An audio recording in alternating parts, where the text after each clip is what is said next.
special report in 2014, a woman's severed head was found. Who is she?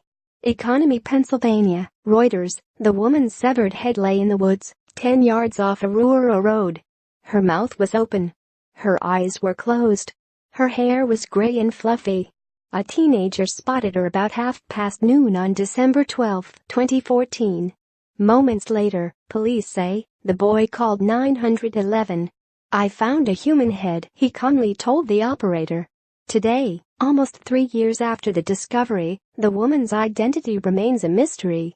Authorities haven't determined how or when she died, her age, why she was decapitated, or how her head came to rest off Mason Road in this town of 12,000 not far from Pittsburgh. Despite an initial flurry of tips, police say they have no suspects. But they do have a leading theory. They believe the head may have been severed by a so-called body broker, someone who sells body parts from a cadaver donated to science. "She was dismembered professionally," said Michelle Vitale, an anatomy professor at Edinburgh University near Erie who closely examined the head. "It's part of the body parts trade." Pathologist Cyril Wecht, a veteran of more than 20,000 autopsies, agreed that the cutting wasn't done by an amateur. "We see a rather neat surgical dissection," Wecht said after examining crime scene photos. "Somebody took their time." One reason the head may have come from the body trade, the industry has been linked to similar abuses in the past. Reuters has identified thousands of body parts that have been misused or desecrated since 2004. In the case of Detroit-based body broker Arthur Rathburn, authorities allege he stored human heads by stacking them directly on top of each other without any protective barrier. Rathburn faces trial in January, charged with defrauding healthcare clients by misleading them about infected human remains and with lying to federal agents. Typically, however, authorities stumble across these cases only by happenstance. An airline employee in Arkansas discovered 40 severed heads being shipped in plastic containers in 2010. 2 years ago in Texas, police found an entire cadaver lying by the side of the road. It had fallen from a van on the way to a body broker in Colorado. The driver, Reuters reported at the time, hadn't noticed that the body was missing. Complicating the Pennsylvania case, bodies and parts can be bought, sold and leased across America with relative ease. That makes determining the origins of remains like the head found in Economy difficult if not impossible. "There's so many places where you can get these parts," Vitale said. "But it's hard to trace back."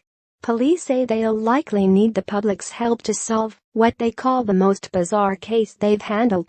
2.5 years plugging away at this thing. Got nowhere. "It drives me crazy," said Andrew Gall, chief of detectives for the Beaver County District Attorney's Office. "I've been doing this job for a long time. I hadn't had anything where I had a body part like this turn up." In the days after the head was found, authorities used cadaver dogs to scour the area. They also sought DNA from the woman, whose head had been embalmed.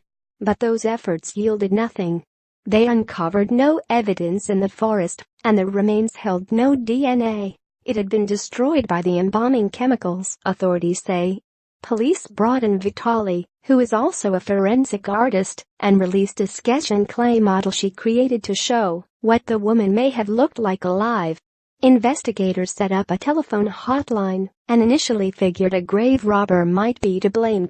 "I felt that we put this out and any moment, the phone was going to ring with that information," Gall said. That call never came. Quickly, the case of the bodiless woman, whom they now call Jane Doe, went cold.